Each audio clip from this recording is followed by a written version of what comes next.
one day one hadis kita sampai sudah di hadis ke 80 90 ya. Kemarin 89 tentang Nabi mengajarkan bahwasanya ketika beliau akan tidur, Nabi Muhammad SAW jama'a kaffaihi, meletakkan dua tangannya seperti ini. Jama'a kaffaihi, thumma nafatha fihima, kemudian beliau meniup di dalam tangan beliau ini.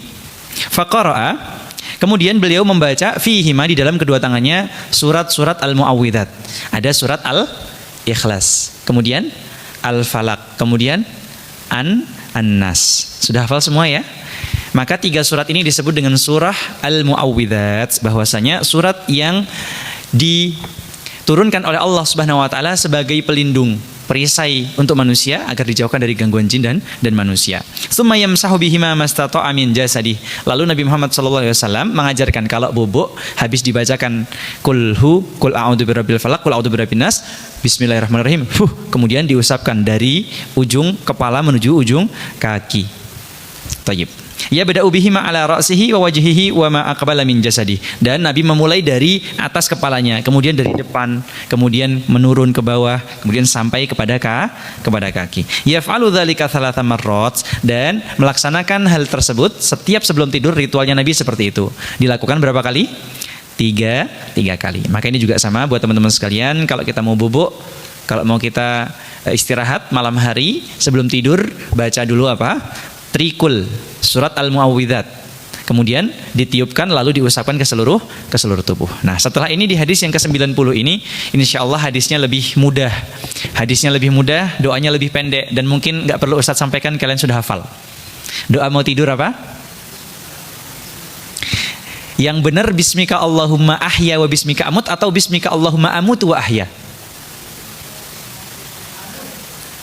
Yang benar bismika Allahumma ahya wa bismika amut, atau bismika Allahumma ahya wa bismika amutu wa ahya? Yang pertama biasanya? Oke, kita lihat apa yang disampaikan oleh Imam Syekh Abdul Muhsin Al-Qasim dalam hadis riwayat Al-Bukhari. Kana an-nabiyyu sallallahu alaihi wasallam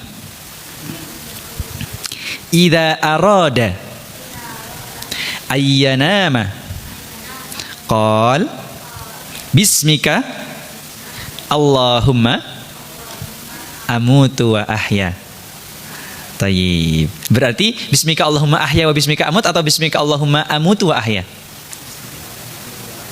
Tayyib. Loh, tapi yang diajarkan ke kita seperti itu, Ustaz. Nggak apa-apa, mungkin ada redaksi hadis yang lain. Tapi kalau kita mengacu pada hadis Al-Adhkar wal Adab karya Syekh Dr. Abdul Muhsin Al-Qasim, Imam Masjid Nabawi, dalam hadis riwayat Al-Bukhari, kan hadis itu banyak teman-teman sekalian. Ada hadis Sahih Bukhari, ada apa lagi? Sahih Muslim, ada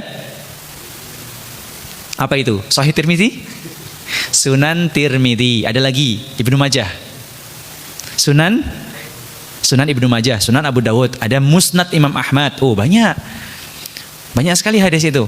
Maka kalau misalnya banyak redaksi yang berbeda-beda doanya, selama hadisnya sahih, maka kita boleh amalkan, nggak apa-apa. Oh enggak, kamu mah cuma hadis riwayat Tirmizi, lihat nih hadis yang aku pakai Imam Bukhari yang bawain. Nah, nggak boleh kayak gitu. Selama hadisnya ini sama-sama sahih, maka boleh diamalkan. Jangan merasa yang paling benar yang diambil, ya, seperti itu. Tapi gimana Ustaz kalau misalnya kita ambil yang paling kuat? Misalkan yang paling kuat setelah Al-Qur'an, kedudukan hukumnya itu apa? Sahih Bukhari. Setelah Al-Qur'an, hukum-hukum Al-Qur'an, ya kan? Kemudian di bawahnya ada Sahih Bukhari. Di bawahnya lagi Sahih Muslim, di bawahnya lagi ada sunan Tirmizi, Sunan Abu Dawud, Sunan Nasa'i, Sunan Ibnu Majah. Di bawahnya lagi ada Musnad Imam Ahmad dan lain sebagainya, seperti itu. Tayyib. Ini adalah tingkatan-tingkatan hadis. Maka kalau kita menggunakan bismika Allahumma amutu wa ahya, artinya apa?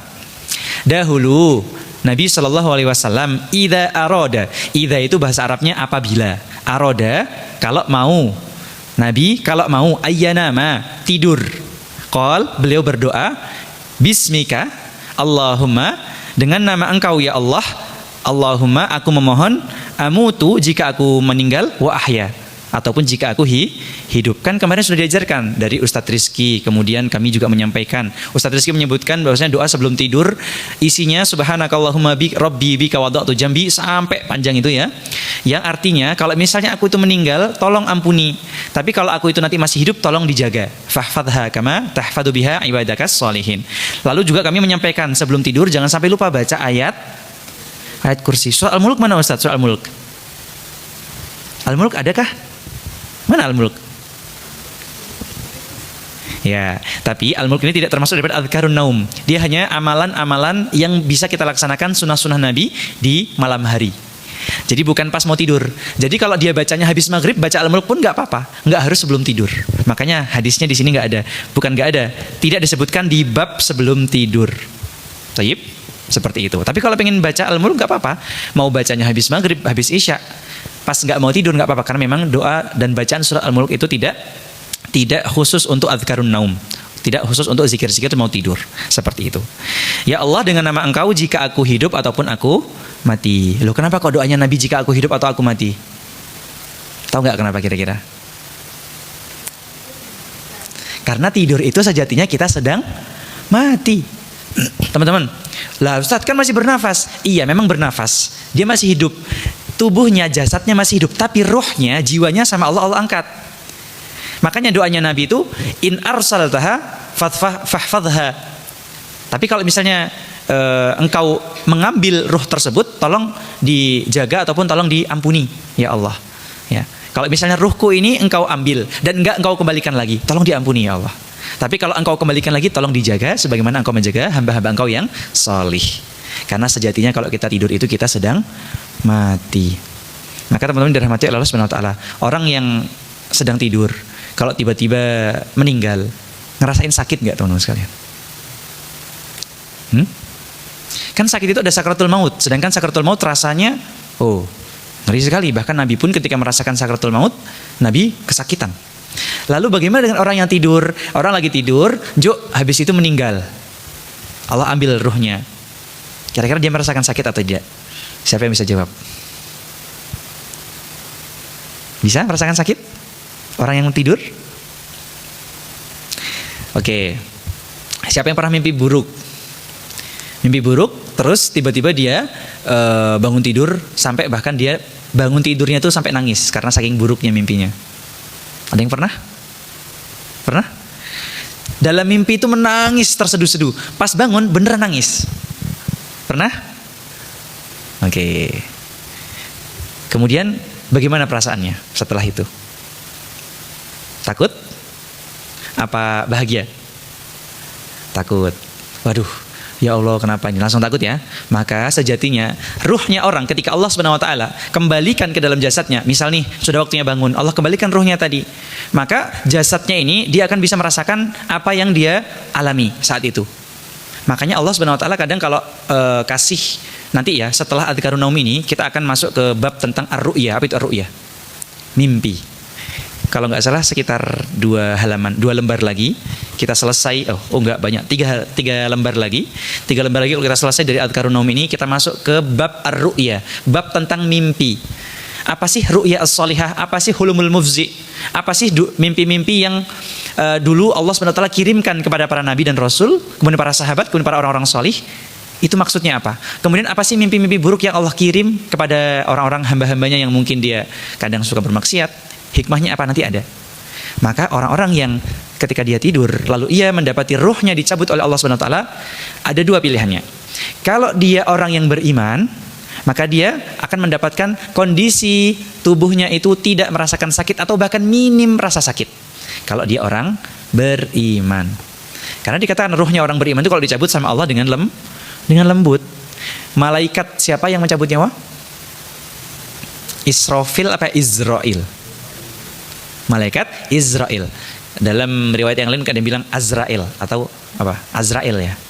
Ya. Kemudian malaikat Israel ini ketika mencabut nyawanya orang beriman, teman-teman yang solih dan solihah dicabut dengan lemah lembut. Dengan mengatakan ya ayuhan nafsul mutmainnah irji'i ila rabbiki radiyatan mardiyah. Kembalilah kamu ke dalam rahmat Tuhanmu yang ridho kepadamu. Kalau orang-orang kafir ketika mereka dicabut, maka kondisi akan merasakan sakit yang sangat luar biasa. Kalau orang-orang yang tidak iman. Ibarat mereka dicabut dengan kondisi seperti apa? Dililitkan kawat yang berduri, dimasukkan ke dalam mulutnya sampai dalam, sampai rongga-rongga anggota tubuhnya itu dipeluntir sampai copot semuanya, ususnya copot, nyangkut, lambungnya pecah. Pokoknya nggak ngeri banget, nggak karuan. Habis itu dicabut sekencang-kencangnya. Itulah cara orang-orang kafir dicabut ruhnya oleh malaikat Israel. Nah, pilihannya ada dua. Karena memang ruh ketika Allah kembalikan itu akan merasakan kondisi saat itu yang dia alami, maka kemungkinan besar orang-orang beriman tetap merasakan sakit tapi minim merasa sakit. Mungkin hanya ketakutan ketika mimpi, tiba-tiba ada seseorang yang bertubuh besar, kemudian dia mempersilahkan, ayo tafadhol ikut kami, kemudian tiba-tiba seperti ditepuk badannya ataupun seperti tersentak dadanya, mungkin karena kalau disebutkan dalam riwayat kadang kalau medis itu menyatakan orang yang meninggal ketika tidur misalnya serangan jantung atau misalnya stroke, punya riwayat gitu kan. Padahal kalau dalam syariat Islam memang ada kematian-kematian yang kita sebut dengan al-mautul mufzi' ataupun al-mautul faj'ah, kondisi yang meninggal secara tiba-tiba. Kan ada tuh orang lagi joget-joget, ya kan? Lagi joget-joget tiba-tiba gedebuk, ya kan? Lagi jadi presenter, host, lagi nyampein berita tiba-tiba meninggal. Kemudian para medis itu mereka mengecek ataupun mengidentifikasi tubuhnya ini meninggal karena apa, di otopsi ya namanya. Kemudian ini karena serangan jantung. Memang kalau dalam ilmu medis seperti itu, tapi kalau dalam agama Islam memang ada al-mautul faj'ah. Salah satu ciri-ciri hari kiamat yang akan datang itu karena ada orang yang zaman sekarang banyak orang meninggalnya itu tiba-tiba. Lagi sholat tiba-tiba roboh, lagi khutbah tiba-tiba meninggal, lagi ngaji tiba-tiba meninggal, lagi sholat duha, lagi sholat malam meninggal, lagi nyetir tiba-tiba meninggal, dan lain sebagainya, banyak. Dan ini adalah termasuk daripada ilmul ghaib, ilmu Allah yang gaib, yang kita tidak bisa ketahui sehingga tidak bisa dilacak oleh logika manusia. Makanya kalau dia nggak beriman, enggak, ini mah karena apa? Ayan itu bahasa medisnya apa? Epilepsi. Tiba-tiba ada orang kejang meninggal. Ini penyakitnya epilepsi. Padahal itu adalah al-mautul faja'ah. Itu memang karena Allah SWT memberikan ciri-ciri hari kiamat itu akan datang kalau sudah banyak orang yang meninggal secara tiba-tiba. Nggak ada sebab, nggak ada apapun yang membuat dia sakit, riwayat penyakit nggak ada, tapi tiba-tiba meninggal. Salah satunya meninggal saat tidur. Lagi tidur tiba-tiba meninggal. Kan logikanya, orang lagi tidur, ya udah istirahat ya kan. Kalau meninggal ya mungkin karena sakit. Wong Nabi aja meninggal karena sakit. Kalau kemudian karena dia terjatuh, karena dia punya riwayat penyakit dan lain sebagainya, sudah terlalu berumur. Tapi kan pada dasarnya bukan penyakit itu yang menjadi sebab utama rohnya manusia dicabut, tapi memang karena sudah waktunya. Maka banyak orang yang bilang kalau pas dia menemui ajalnya, dia lagi tidur nih, bismika Allahumma amutu ahya, tidur. Tiba-tiba, loh saya ada di mana?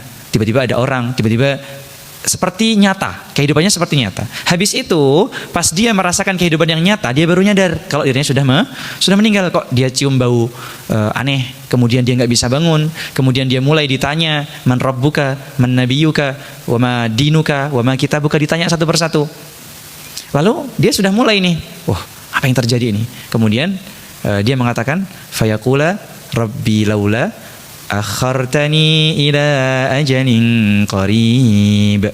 Ya Allah, kenapa kok enggak engkau tunda dulu matiku ini biar aku bisa beramal solih? Ya, kenapa ya kok enggak sempat bertobat, enggak sempat beramal solih? Tiba-tiba sudah meninggal. Allah jawab apa? Apa? Kalau Allah menjawab apa? Kemudian setelah hamba-hambanya itu mengatakan, fa yaqulu rabbi laula akhartani ila ajalin qarib. Setelah itu Allah menjawab, wala yuakhirallahu nafsan idza jaa ajaluha. Allah tuh enggak akan bisa memundurkan waktu meninggalnya kita kalau sudah datang waktu tersebut. Teman-teman sekalian, pertanyaan yang sederhana. Ketika ada orang yang ditanya, "Mas, kenapa sih kok nggak bisa berhenti dari maksiat? Udah tak kasih tahu kamu itu, jangan ngelakuin ini, jangan ngelakuin itu, tapi tetap aja nggak mau berhenti dari maksiat." Jawabannya sederhana. Kenapa dia nggak mau berhenti? Karena dia merasa aman, bahwasanya dia merasa mendapatkan hari esok. Dia masih bisa hidup hari esok. Dia merasa, masih ada hari esok kok buat taubat. Padahal bisa jadi pas dia tidur dia bisa meninggal. Maka ini adalah doa untuk kita. Kalau kita mau tidur, baca doa Bismika Allahumma amutu wa ahya. Salah satu hikmah yang lain kalau kita baca doa saat tidur, yaitu apa? Dijauhkan dari gangguan syaitan.